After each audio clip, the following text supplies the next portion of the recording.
Welcome to the Red Story, and just subscribe so I understand that everything is not in vain.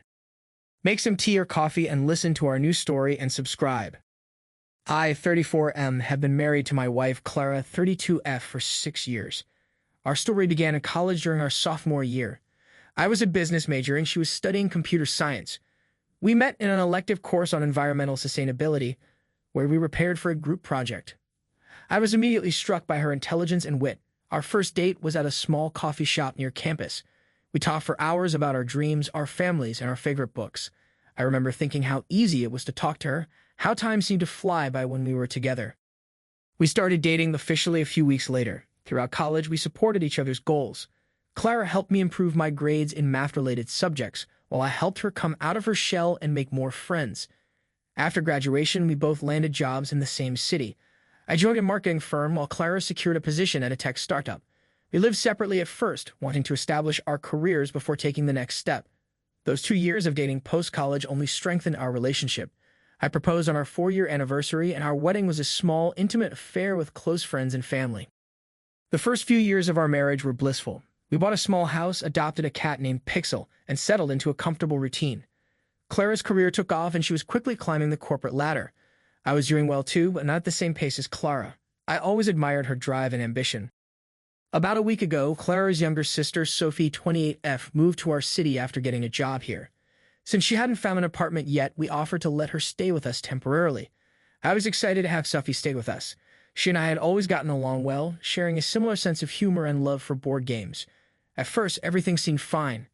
Clara took a few days off work to help Sophie settle in and start her apartment search. However, as Clara became increasingly busy with work, I took over helping Sophie. One evening, Clara came home late to find Sophie and me laughing over a game of Scrabble. She seemed a bit off, but when I asked if everything was okay, she just said she was tired and went to bed. As days went by, I noticed Clara becoming more distant and withdrawn. Even when she was home, she rarely left her workroom. I tried to engage her, asking about her day or if she wanted to join us for dinner, but she often declined. One Saturday, I suggested we all go out for dinner to celebrate Sophie's new job and apartment. Clara agreed but seemed reluctant. At the restaurant, the conversation was awkward, and Clara claimed she had a headache. The next day, I tried to talk to Clara about what was going on. To my shock, she accused me of having an affair with Sophie. I was blindsided and tried to reassure her that nothing inappropriate had happened between us. After this argument, Clara and I started sleeping in separate rooms. I felt lost and confused. I tried to give Clara space while also making it clear that I was here when she was ready to talk. A few days later, I overheard Clara on the phone with her mother. From the conversation, I realized that her mother had been feeding these ideas to Clara. I was angry and felt that my mother-in-law had overstepped and caused unnecessary drama. I tried to talk to Clara again, explaining what I had overheard and reassuring her that her mother's suspicions were unfounded. But Clara was still upset and unwilling to listen.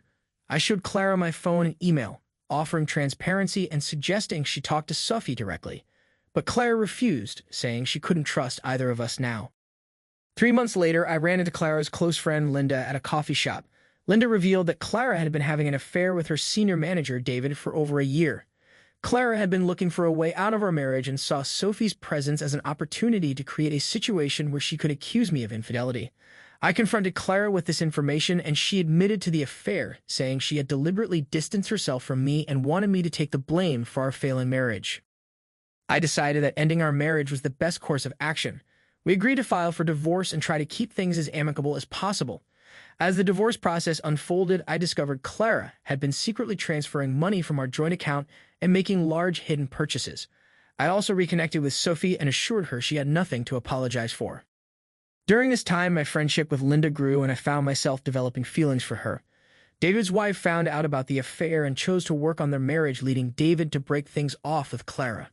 Clara came to me, apologizing and asking to call off the divorce. However, I couldn't go back to a relationship built on lies and manipulation.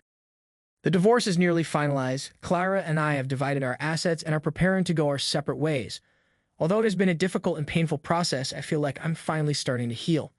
I appreciate the support I've received from Linda and Sophie and am hopeful for the future.